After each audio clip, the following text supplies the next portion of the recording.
J'adore cette phrase qui dit que l'impossible recule toujours quand on avance vers lui. Si on pense la femme comme je l'imagine, alors on pense qu'elle changera le monde. La femme est l'entrepreneur du monde, on a besoin des femmes, on a besoin des hommes aussi, je ne suis pas féministe. Je m'appelle Afsat Toussi, je suis d'abord une entrepreneur. J'ai monté ma société il y a maintenant plus de 10 ans dans le domaine des cosmétiques et de la beauté. Et puis je fais également de la télévision, je suis animatrice de télévision en France. Je pense que je suis arrivée à l'entreprise parce qu'inspirée par le parcours de mon père. Mon père est un entrepreneur hors pair et je parle de mon père sans qu'il ait monté une entreprise en réalité, mais parce qu'il a décidé un jour de changer sa vie. Et quand on décide de changer sa vie, alors on est entrepreneur. Je savais que je voulais monter une entreprise, donc plutôt que de monter une entreprise dans un domaine qui ne me passionnait pas, j'ai décidé de le monter dans un domaine qui me passionnait, donc la beauté.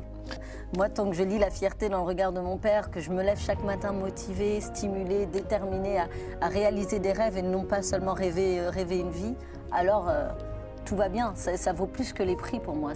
Les prix sont des reconnaissances, c'est important, mais de pouvoir être demain le modèle de jeunes à qui on dit pour toi c'est pas possible, ça pour moi ça vaut plus.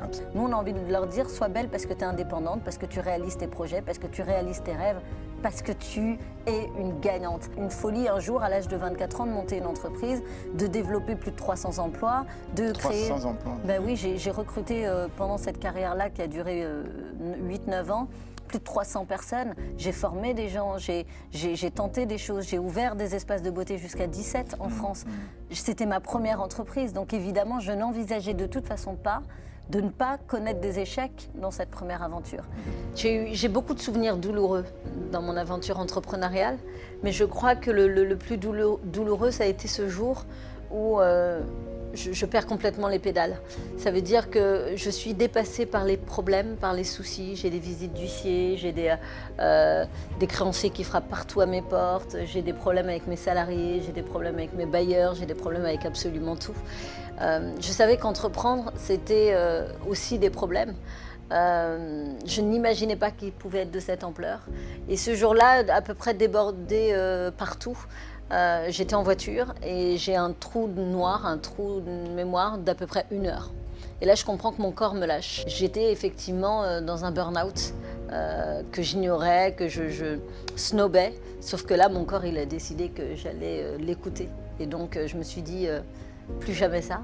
Et ce coup de fil de mon père m'a, comme à chaque fois, remis sur les rails. Et je pense que tous les grands entrepreneurs ont échoué et continuent à échouer. Tant qu'on tente des choses, on continue à échouer. Assis sur une chaise, on risque pas de tomber. Dès lors qu'on se lève, on risque de trébucher, de se faire un peu mal et c'est le parcours de l'entrepreneur.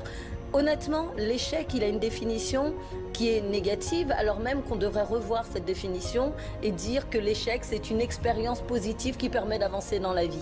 Donc moi, j'ai vécu un tas d'échecs. Tant que j'initierais des nouveaux projets, je risquerais de vivre des échecs et tant mieux. Je pense que l'échec, c'est une formidable expérience qui nous fait grandir et qui nous fait, qui nous fait vivre ensuite nos expériences de façon différente. Mais il faut qu'en France, on arrête de pointer du doigt les gens qui ont échoué, parce que les gens qui ont échoué sont des gens qui ont essayé. Et c'est sûr qu'encore une fois, si on n'essaye pas, on ne risque pas d'échouer.